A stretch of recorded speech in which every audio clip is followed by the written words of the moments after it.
Bueno, hoy vamos a charlar del eje 4 para culminar el trabajo de este cuatrimestre, que es el de experimentación material y técnica. La idea es hacer un recorrido por diferentes obras y algunos conceptos y explorar los diferentes significados y cómo nos podemos apropiar de esos significados. A mí me gusta por ahí llamarlo como la génesis latinoamericana a este recorrido, que tiene que ver por ahí con un recorrido que inicia, si se quiere, en los 70, que es como un ejercicio de alguna manera de deconstrucción de los saberes y también un poco de este camino que se empieza a desandar entre arquitectura, disciplina y un poco de deconstruir, si se quiere, esa mirada que tal vez tenemos mucho más puesta en Europa y que nos ha llevado muchas veces a preguntarnos. Entonces, por ejemplo, si en los 80 en Europa se trabaja con containers, bueno, Latinoamérica tiene que trabajar también de esta manera. Entonces, de alguna manera se empieza a generar este proceso que tiene que ver con desarmar esos caminos de la colonización, que tiene que ver con una transculturalización y empezar a entender un territorio que hasta ahora, o que generalmente es llamado como periférico. Es un recorrido que supone arquitectos muy diferentes entre sí, pero que de alguna manera hablamos de un cierto mestizaje cultural, donde hay aportes que a mí me parecen por ahí interesantes mencionar, que tiene que ver, por ejemplo, en los 70 o 80, Herzog de Meuron, que ya lo hemos analizado en otras oportunidades, hace un aporte que tiene que ver con la dimensión de silencio para el proyecto. Entonces empezamos a hablar del minimalismo como un saber posmoderno, pero también de las significancias del territorio, empezar a entender que la arquitectura no se circunscribe únicamente a sus límites, a sus perímetros, sino que empieza a dialogar y que en estos territorios o en estos sitios hay cargas culturales. Empezamos a hablar de saberes, empezamos a hablar de relatos, de su patrimonio, o sea, hay una relación existencial con estos lugares. Entonces, este camino que se empieza a enfrentar de alguna manera como saber posmoderno, tiene que ver también con los regionalismos, como si recordamos a Frampton o incluso a Rossi, y aparece además otro problema que tiene que ver con la estética y las relaciones que establecemos entonces entre estos territorios y la cultura de alguna manera. Entonces, todo esto empieza a plantear de alguna manera que estamos experimentando y estamos tomando conciencia de estos lugares. Empezamos a entender que experimentar con los materiales es trabajar con los materiales de los lugares, y se empiezan a hacer, por ende, ensayos. Empezamos a trabajar sobre esto. De alguna manera se está redimensionando el proyecto, la disciplina, y se empieza a entender que estos territorios que están cargados de saberes, hay saberes que van de boca en boca. Tiene que ver con lo popular, el saber popular, algo que decía ya Taura en los 50, o sea, hace 70 años, que tiene que ver con entender que el arquitecto tiene que trabajar hermanado con dos saberes, lo disciplinar y lo popular, de alguna manera, que se hace arquitectura en la educación. Entonces, los límites van mucho más allá de la disciplina misma, de lo que aprendemos incluso en la universidad. O sea, hay una democratización de esos materiales, hay democratización de esos saberes, y se está reaccionando de alguna manera al camino que conocemos. Entonces, estamos hablando de ciertas condiciones latinoamericanas que van entre lo posmoderno, entre lo universal y lo global. En un contexto que hablamos siempre de la ruptura de una modernidad única o la cultura única, si se quiere, empezamos a entender un proceso multicultural, una valoración de estos saberes, y de alguna manera empezamos a hablar de una arquitectura sin arquitectos, si se quiere.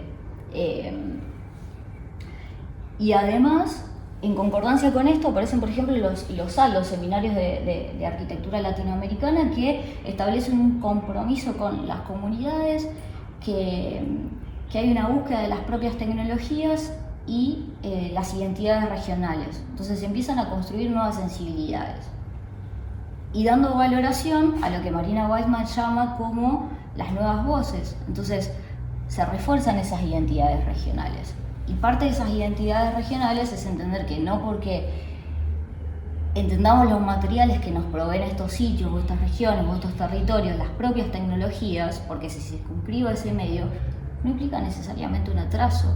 Entonces, estamos hablando de, si se quiere, la gesta de nuevas situaciones de recuperación de las tradiciones, o sea, recuperación de técnicas ancestrales, recuperación de lo vernáculo en vistas a un futuro de alguna manera. Y sumado a esto también, que me parece importante, es que se busca incorporar lo lúdico. Chile tiene una experiencia modelo, o sea, nosotros tenemos en Latinoamérica un ejemplo de esto, que es nada más ni nada menos que Ciudad Abierta de Valparaíso. Se experimenta, hay una experimentación material, está lo lúdico, se busca recuperar en ensayos, y de alguna manera es empezar a pensar que si no experimentamos, si no entendemos lo lúdico de alguna manera, no podemos llevar ese límite los materiales. Entonces, quedarse con lo conocido ya empieza como a no ser precisamente una opción. Entonces, estamos incorporando lo lúdico, incorporamos el territorio que se mencionaba antes y empezamos a incorporar también los saberes populares. Y en concordancia con eso, por ejemplo, aparecen los colectivos, que resultan de alguna manera, vienen a ser de alguna manera, si se quiere, el laboratorio. Entonces empiezan a plantear experiencias y empiezan a llegar a esos lugares donde el Estado no llega. Estamos hablando de experiencias mucho más colectivas que tienen que ver con un corrimiento de las identidades como conocemos en general. Y salen de alguna manera a hacerse cargo, y que me parece que eso es parte del recorrido que hace Latinoamérica, ese salir a hacerse cargo. Me parece interesante acá mencionar, por ejemplo, a María Laura Bertuzzi, que hace un aporte que a mí en lo personal me parece muy interesante, porque habla de los paisajes intermedios. Y me parece tal vez mucho más inclusivo hablar de un paisaje intermedio más que de la periferia, como por ejemplo Eladio Dieste fue nombrado hasta el cansancio como el arquitecto de la periferia, ¿no? Entender esos bordes. Bueno, me parece por ahí un poco más inclusivo este término, porque de alguna manera empieza a entender todas estas cargas naturales, que son estos espacios que están entre la ruralidad y la ciudad. Entonces, empieza a generar condicionantes nuevos, empieza a plantear que hay nuevas maneras de habitar y por ende de construir. Y hablando justamente de esto que se mencionaba antes, que es recuperar lo lúdico. Entonces se están encontrando en Latinoamérica, de alguna manera, nuevas respuestas, o tal vez viejas respuestas, pero sobre cómo usarlo, cómo apropiarnos de estos lugares, cómo entender las técnicas, cómo entender la arquitectura. Entonces, tenemos como experiencia una arquitectura que es denominada como periférica. Tenemos los colectivos que hacen de alguna manera grupalidad de la grupalidad. Se interviene el concepto de ciudadanía, están poniendo democracia en lo material, es decir, los saberes comienzan a ser un poco de todos, la técnica empieza a ser un poco de todos. Y hacen de alguna manera laboratorio, o sea, Roberto Fernández, si analizamos la vivienda, dice, bueno, Latinoamérica investiga la vivienda, bueno, hace viviendas como laboratorio, y los colectivos salen a hacer un poco eso, están democratizando de alguna manera los materiales y los saberes, pero lo que me parece más interesante es que no están haciendo para hoy, están haciendo de alguna manera para mañana, están buscando una respuesta que sea irrefutable para entender lo que comprende la identidad latinoamericana, saliendo, si se quiere, del laberinto. Entonces, Eladio Dieste, por ejemplo, que inspira a Solano Benítez, decía que es mentira que se trabaja bien el ladrillo por ser replatense. Solo si se experimenta se puede usar. Lo que quiere decir esto es que lo que conocemos, entender cómo se comportan los materiales, no termina en la obra, empieza de alguna manera la obra, empieza a entenderse en los sitios, porque llegamos con los saberes que tenemos y esa gente entiende cómo usarlos, entiende otras maneras y lo que requiere y lo que necesita esos espacios. también igualmente se exonera un poco a los materiales de ese regionalismo, ¿sí? No lo vamos a circunscribir únicamente a eso, pero es parte de estos constructos que devienen y de hacer la propia hermenéutica, si se quiere. O sea, estamos haciendo mapeo, se hace laboratorio de alguna manera. Como, si se quiere, se hace camino al andar, está bueno mencionar a Richard Sennett, que define a la artesanía como el arte de realizar bien una tarea, ¿no? Y hablamos de un hombre que no posee una habilidad, si se quiere, excepcional o innata. Estamos hablando en realidad de educar, si se quiere, o de localizar, o sea, de conocer, de indagar, de reflexionar o de ampliar esos significados. Entonces, hay una colaboración para entender los conceptos de innovación, esto que hablamos antes, de lo lúdico y demás, entre la disciplina, entender un obrador desde el conocimiento que tiene de esos materiales, pero también desde las experiencias. Entonces, como decía Palasma, no se conoce únicamente a través de la mente, se conoce también a través de las experiencias sensoriales. Bueno, parte del recorrido que podemos hacer es, por ejemplo, a través de la experimentación del ladrillo, sobre el que Eladio Diestes habla de el arte de construir por sobre la ciencia de construir. Entonces, de alguna manera, se empiezan a entender esas formas y las formas como un lenguaje que debe mostrarse inteligible. Hablamos de una experiencia material, la experiencia propia, lo empírico, y cómo se hace y se trabajan esos materiales. Todo siempre en consonancia con las condiciones regionales y esa educación y esa ejecución propicia que la dan los saberes populares, ¿no? Entonces, es solo a través de esa experiencia que se da el conocimiento real o el dominio de esas técnicas, e incluso que lleva a construir un equipo que pueda ejecutarlo de manera viable.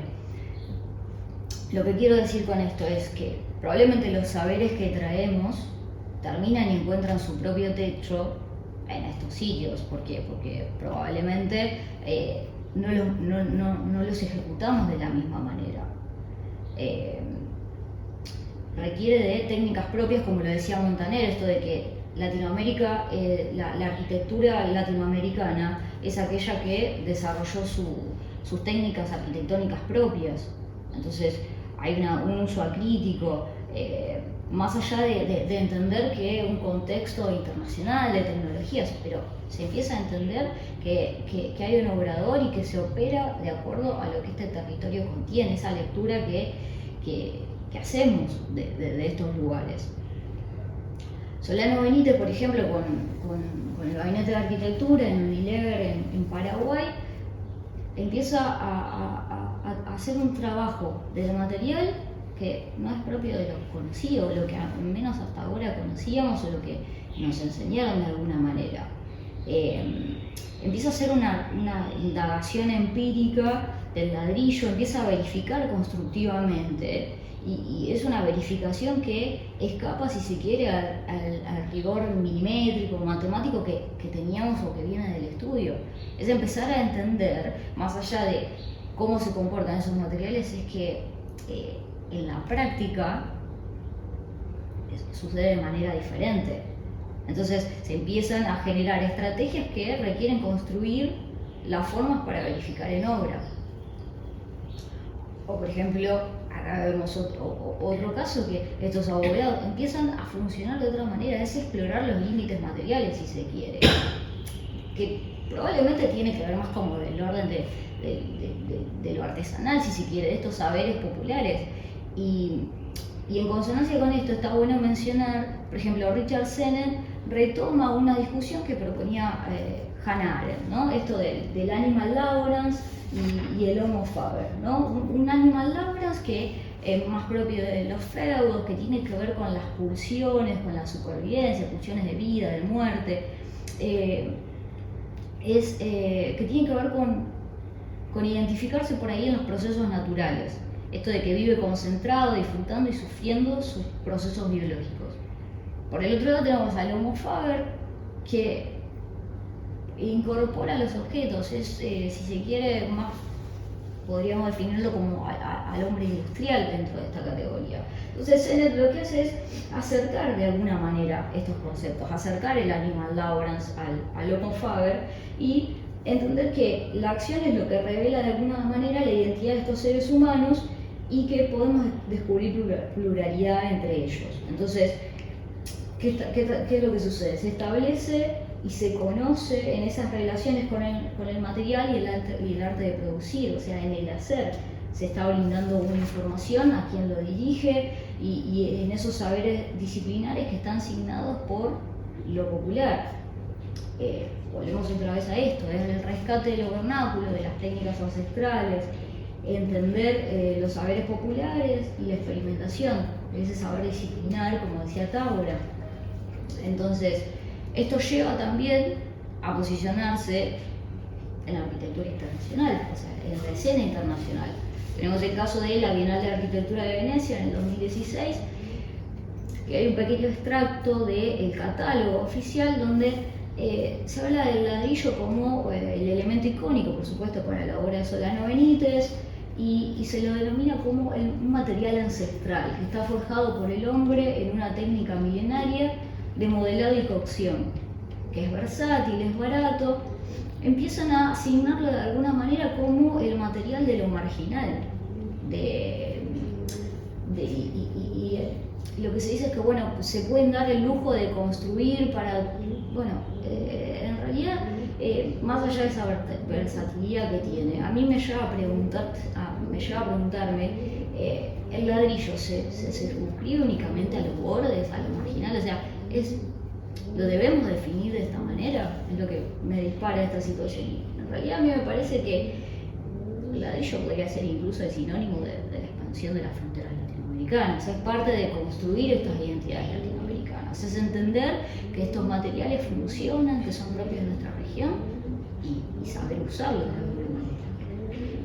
Este es el otro caso de Diego Arraigada, que la técnica fue, bueno, cortar los ladrillos, se empieza a utilizar como ese adentro para un afuera, para generar estos lenguajes, estas texturas, estas perforaciones, se empiezan a utilizar de diferentes maneras. Entonces, es explorar mucho más allá de los límites conocidos, la técnica, lo que sabemos, y llevarlo hasta los límites. Podemos hablar también de la madera o el rescate de los saberes ancestrales. Por ejemplo, tenemos el caso de Severiano Porto, que concibe la obra en principio en el estudio, pero llegó al lugar y se dio cuenta que la obra de alguna manera encontró su propio techo, porque no podía ejecutarlo por lo menos de la manera que estaba asignado. Entonces fue necesario volver un poco sobre lo andado, fue necesario comprobar, verificar. Requirió sin duda de creatividad. Entonces, lo que dice es, bueno, la verdadera creatividad es aquella que nace en la sabiduría de encontrar respuestas adecuadas a partir de las condicionantes reales del programa arquitectónico. Entonces, habla de acumular experiencias, sabiduría, entender lo que el sitio nos da, esos saberes o respuestas populares, y enfrentándose a esos condicionantes reales. Entender que hay unos recursos que son limitados, pero se trata de alguna manera de cómo potenciamos esas preexistencias.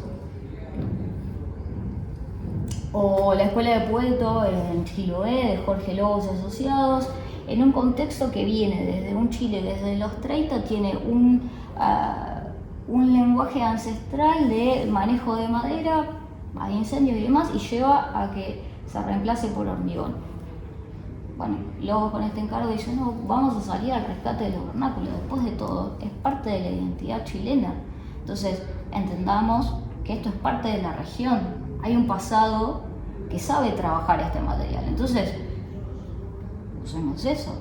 Vamos a salir al rescate. Salimos al rescate de esa artesanía como una destreza manual. Entendamos experiencias y un compromiso personal, pero un compromiso social también. Es entender que es parte de esta región. Y empieza a explorar y empieza a generar estas grandes luces. O sea, explora el material desde otro lugar, pero después todo lo que sale es de alguna manera el rescate de lo vernáculo, de esos saberes ancestrales. O cómo explora para hacer grandes luces, y cómo va generando estos espacios. Empiezan a explorarse de otra manera el lenguaje y las propiedades técnicas de estos materiales. O un Eduardo Rojas que hablamos de una arquitectura por ahí más palafítica, pero que es ecléctica, es perecible, que hay un montón de condicionantes propios de esta región, pero podemos hacer arquitectura sin duda, podemos salir al rescate de todo esto, empezar a entender que es parte de estos territorios y cómo se empieza a utilizar para soldados, empezamos a utilizar para estas conexiones, para espacio público, para estos lenguajes que empezamos a entender como parte del paisaje, cómo las usamos en fachadas, cómo las usamos como portantes. Empieza a explorar desde diferentes lugares estos lenguajes y esta técnica que tiene que ver con lo que se decía al principio, de recuperar lo lúdico como sinónimo de exploración material, exploración técnica. O Javier Corbalán y el Laboratorio de Arquitectura para la Casa Gertopan, que hablamos de un muro que se atraviesa longitudinalmente, que genera como contención de un espacio aún mayor, es contenedor, es una cubierta de un umbráculo de madera de descarte que se empieza a utilizar de diferentes lugares. Entonces empezamos a entender cómo no solo la geometría, cómo lo conocido se puede ir explorando de otros lugares y generar aparte otros lenguajes. O la obra de Rafael Iglesias y Mariel Suárez acá en Rosario, que la foto no le hace justicia en absoluto, obra que conozco y que va generando, va trabando por cuñas de madera y uniones y demás que hacen presión y que con todas esas piezas en conjunto va generando los peldaños que hacen un voladizo y no necesita tocar el muro. Entonces es una obra en sí misma, pero que tiene que ver con experimentar, entender las propiedades técnicas reales. Pero empiezan a utilizar de otra manera y va generando esta circulación vertical. Que obviamente que hay propiedades como el roce, presión y demás, y que va conformando un sistema, pero va mucho más allá de lo que conocemos eventualmente como lo usaríamos al material. O un Simón Vélez que utiliza el bambú y de alguna manera lo define como el acero vegetal.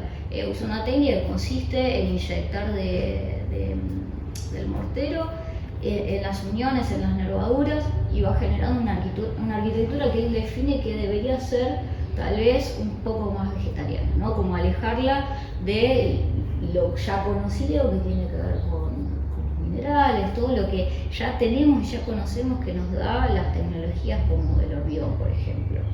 Entonces empieza a generar todo esto, empieza a generar esas cabreadas y todos estos sistemas que en conjunción nos dan estos espacios, y lo hace con bambú. Acá tenemos otros casos, o sea, explora hacia los límites de lo que ya conocemos de alguna manera. O el Museo Nómada, también en México, por ahí es una cubierta única que tiene que ver más con las triangulaciones, pero genera unos espacios de grandes luces intercalados. Se empieza a explorar. O podemos hablar del hormigón, que por ahí tiene que ver con una exploración del orden estructural o ingenieriles, pero que, como decía Marina Weissman, de alguna manera hay una tradición real en la región, y no hablamos de tradición únicamente de esto del ladrillo y la madera. Bueno, podemos hablar de hay propuestas que ya vienen en esta línea, o sea, ya hay una concordancia y una herencia tecnológica que pueden servir para nuevas situaciones y nuevos requerimientos. Entonces aprovechemos la sabiduría de quienes saben trabajarlo. Tenemos a Paulista, tenemos a Vilanova Artigas. Entonces es un proyecto que habla de una continuidad espacial, ¿no? Se empieza a vincular con un sistema de rampas busca generar la sensación de un solo plano y favorecen los recorridos. Bueno, pero estamos hablando de la sutileza de esos apoyos, de grandes luces, de esta gestualidad, de esos muros portantes, pero lo lleva casi a los límites, genera estos voladizos que tal vez no era lo que realmente conocíamos, pero había tradición del hormigón. O una Lina Bobardi que va más del orden de lo simbólico, lo programático, pero que genera un volumen suspendido con pilares que se entrelazan por dos vías que funcionan como un exoesqueleto. Y todo eso genera una permeabilidad que va mucho más allá de lo que conocemos o lo que haríamos normalmente con la técnica del hormigón. Es decir, se llevan todo el tiempo a los límites la explotación material y la exploración técnica. O un Pablo Méndez de Rocha con esta sutileza, este volumen que parece flotar. Es, a mí esto, en lo personal me parece hermoso, pero digo, va generando esos diferentes semicubiertos, va generando diferentes alturas, y esa gestualidad, o por ahí más desde el orden como si fuera una cuña, tal vez un poco más orgánico, pero digo, va mucho más allá de lo geométrico que conocemos, de ese purismo informal. Y es posible. O un Angelo Bucci que hace una arquitectura que mucho más gestual, que explora en una estructura, por ejemplo, de 3 columnas y 4 vigas, que va generando que se apoye en la barranca y hace esta suerte de voladizo, entonces es sentir que flota y demás. Pero no deja de ser eficiente, riguroso. Entonces hay una prefiguración, pero hay inventiva, por sobre todo esto que hablábamos antes del concepto de innovación. O por ejemplo una obra que con 4 pilares de cimentación directa y hay una viga invertida. Entonces es empezar a entender otros lenguajes posibles y otras técnicas posibles. O esto de esta sensación en la última obra que parece que está suspendida. Es casi como un gesto que se apoya y todo se logra a través de la exploración material, de la exploración de esas técnicas. O un Javier Corbalán en la Casa Hamaca en Paraguay, una obra que lo que hace de alguna manera es copia una parábola, ¿sí? De catenaria. Tiene una estructura mixta de obra seca y húmeda, con 2 pórticos, se recupera material y se van transmitiendo los esfuerzos con esos tensores y se van anclando a los muros. Y hace una suerte de esquíes de hormigón que están sobre el terreno y que sobre una ménsula de voladizo que colabora con los tensores. Entonces empieza a generar todo ese sistema, trabajar de manera conjunta.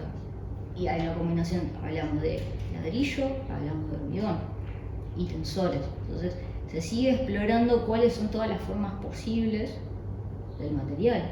O el edificio Altamira de Rafael Iglesias, que es el orden por ahí más de un juego estructural, esto lúdico que se mencionaba antes, y cómo la viga se convierte en muro y en un recorrido que espera que el espectador no vea a simple vista qué es lo que encuentra, sino que lo va descubriendo conforme avanza en la obra y se va adentrando. Entonces, hay esfuerzos, hay cargas, pero todo esto, este lenguaje, no se ve a simple vista, sino que se va descubriendo y funciona de alguna manera como un todo. O un Joao Figueiras Lima, Lelé, que esta obra por ahí más interviene en 3 tradiciones, toda la arquitectura modular, que genera una cierta homogeneización, si se quiere, y tiene que ver más con una tradición por ahí del hospitalario, pero que hay unas necesidades particulares y que estos muros le permiten hacer corrimientos de llenos y vacíos, y que para la parte, por ejemplo, de lo que sería escaleras, drenajes, utiliza una solución prototípica y autoconstructiva en ferrocemento.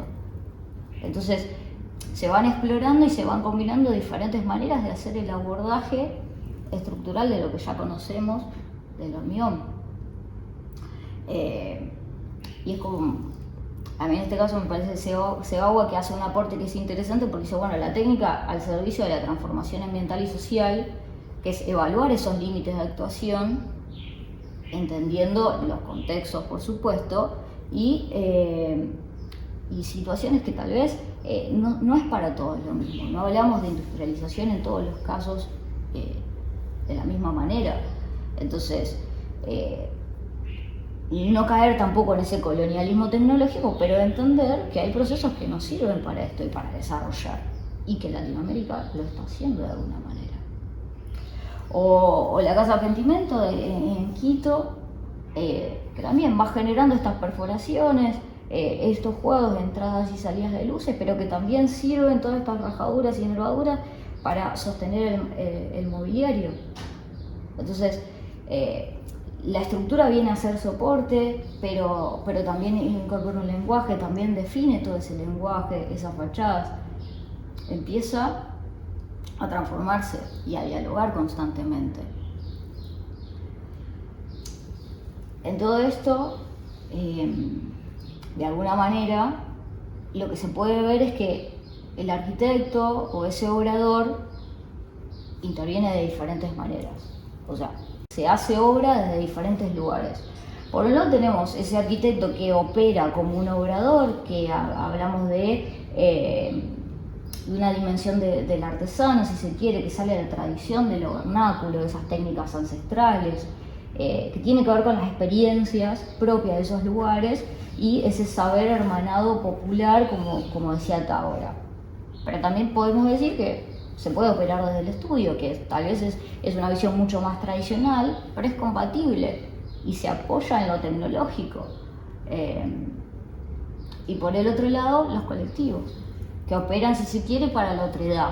O sea, es entender para un otro, una arquitectura que es parte de algo mucho más grande y que sale a hacerse cargo de esos lugares a donde el Estado probablemente no llega. Ese corrimiento de las identidades particulares para empezar a entender una identidad colectiva. O sea, se está generando de alguna manera una conciencia que dialoga entre estos hábitats del territorio y la disciplina y los saberes técnicos. Por ejemplo, Al Borde, en la Escuela Nueva Esperanza, sale al rescate de lo ya conocido, o sea, es una reinterpretación del rancho de paja, sale al rescate de eso de la plataforma, el cerramiento, un techo, pero lo reinterpreta de alguna manera. Entonces explora todos esos límites desde una triangulación y demás, pero no implica, como lo decía Marina Bachmann, no implica un atraso, implica entender esa tensión cultural, si se quiere, implica entender lo que ese territorio nos ofrece, que eso es de alguna manera el trabajo que hacen los colectivos. Rasca la cabeza, se viene lo puchungo, rasca la cabeza, rascala ya, rasca la cabeza, se viene lo puchungo, rasca que rasca, rascala ya, rasca la cabeza y te viene la suerte, rasca la cabeza, rascala ya, rasca la cabeza, mejor que le queco, cabeza, puchungo ya, puchungo, puchungo, puchungo, puchungo, puchungo, puchungo, puchungo, se viene lo puchungo, lo churo danzando, se viene lo puchungo, lo churo gozando, alborota el puchungo, alborota el puchungo, alborota el puchungo. Alborótalo ya, Puchungo baila San Juan, Puchungo baila danzante, Puchungo goza la tierra, Puchungo danza que danza y danza, reggaetona, yeah. A los sesos del Puchungo les vengo a cantar, a los sesos del Puchungo vengo a agradecer. Gracias por danzar, gracias por gozar, gracias por sentir y por no pensar. Mándame una puchunga mamá, mándame una puchunguita mamá, mándame una puchunga mamá, mándame para gozar.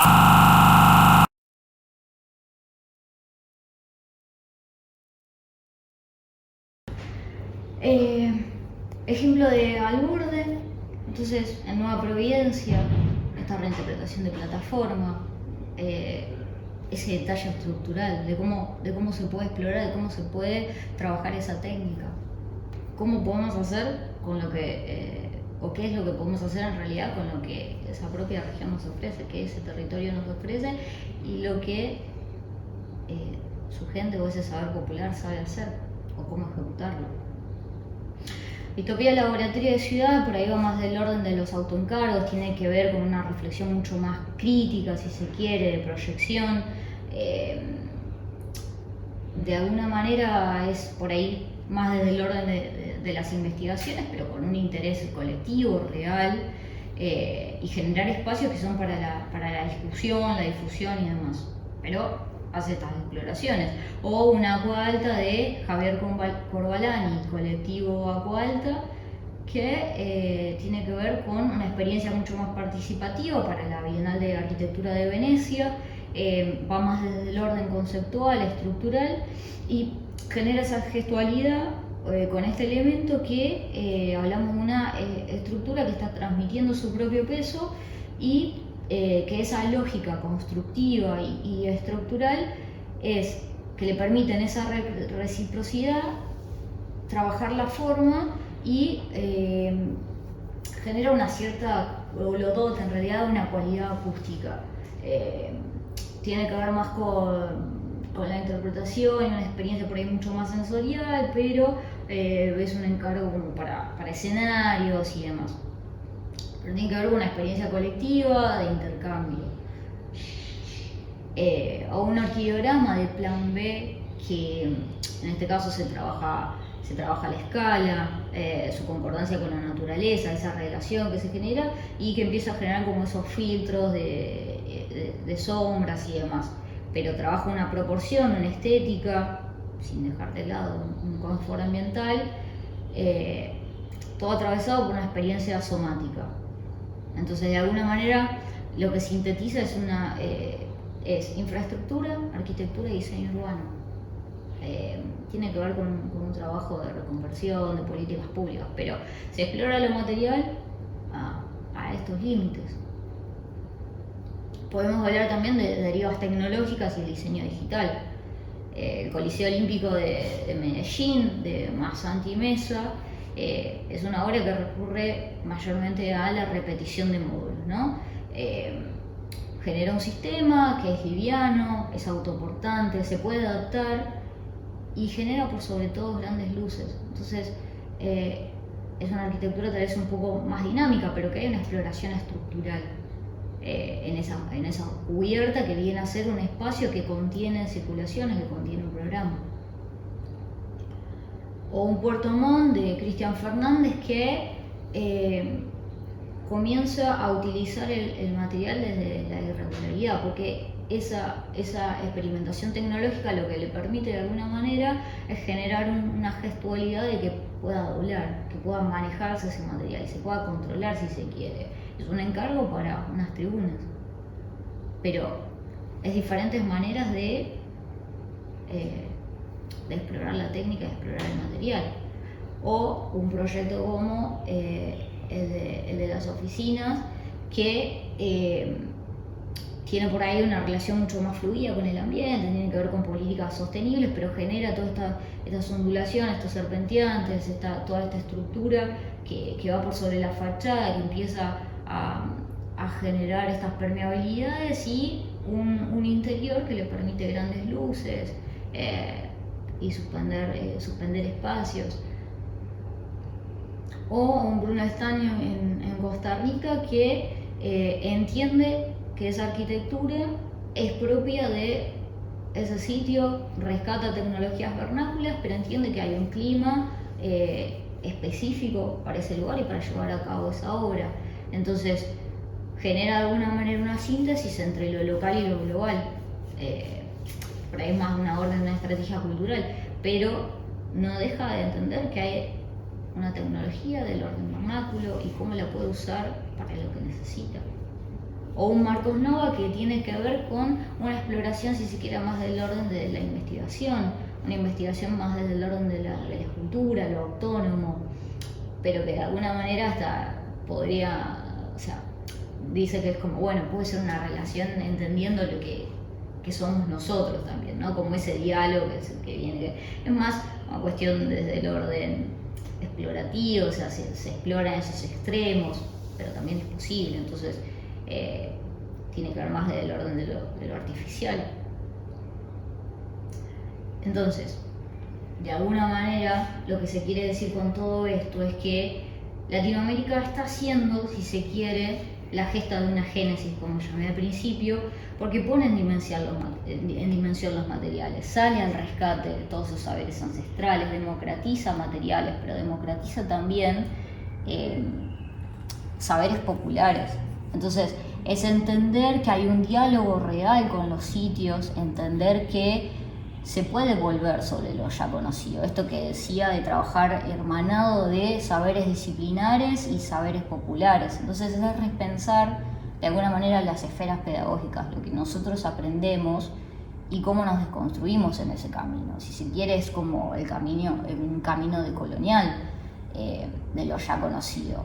Entender entonces que la arquitectura latinoamericana es, si se quiere, una arquitectura en cambio constante, es una pieza de cambio que admite múltiples formas y exploraciones. Entonces, hacer arquitectura latinoamericana o de identidad latinoamericana es, si se quiere, entender que hay diferentes tangentes y que es una arquitectura para una otredad, que es ética, que hace de proyecto y naturaleza y de saberes hermanados por sobre todas las cosas. Nos hemos desorientado terriblemente. Si lo mejor que hemos hecho deja más de la mitad de la población del mundo viviendo en línea de la pobreza, ¿no te parece que es hora de empezar a cambiar y a ser distinto y que este modelo en realidad nos está matando de éxito? Por decirlo menos. The tendencies that we can see in Latin America over the last 15 years has been very much, in any case, to say, how can we benefit from this simpler construction and how can we make better architecture for the general public? La línea es un tema de resolver las cosas con poco, que hace que nos repensemos cómo usar de mejor manera esos recursos que nosotros tenemos a la mano.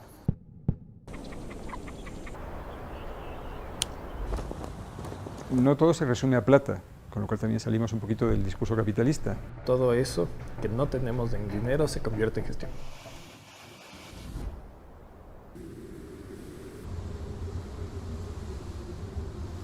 El mismo sistema universitario te va pagando tanto hasta que llegas en un punto que dices no vale la pena hacer un riesgo, me voy a mover por el camino seguro, voy a ganar mi salario, voy a poderme jubilar.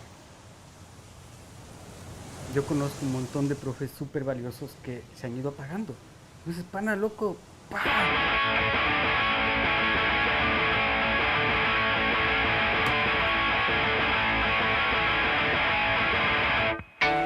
No porque nuestra arquitectura sea de bajo presupuesto, es que ese es el mérito de nuestra arquitectura. Pensamos o queremos o le apuntamos para hacer buena arquitectura. Y buena arquitectura con poco, además.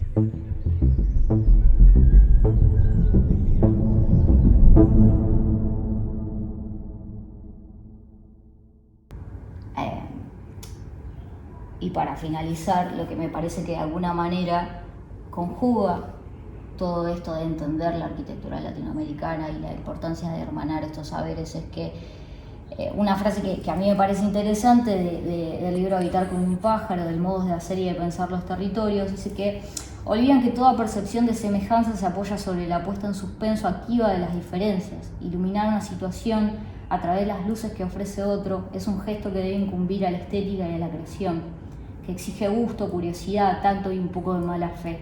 No se trata de prohibirse las comparaciones y las analogías, de abstenerse de buscar las coincidencias o las convergencias de intereses. Se trata de intentar hacerlo con atención, cuidar las relaciones que se crearon, de saber que se pone en práctica una mala fe que pretende que lo que insistía en las diferencias no insistía lo suficiente. En pocas palabras, velar por aquello que ilumina una situación bajo una claridad nueva, no aplaste todo bajo la luz de la explicación, que nos dé pequeñas lamparitas. Me parece que eso de alguna manera resume un poco la deconstrucción de este camino para construir la identidad de la arquitectura latinoamericana.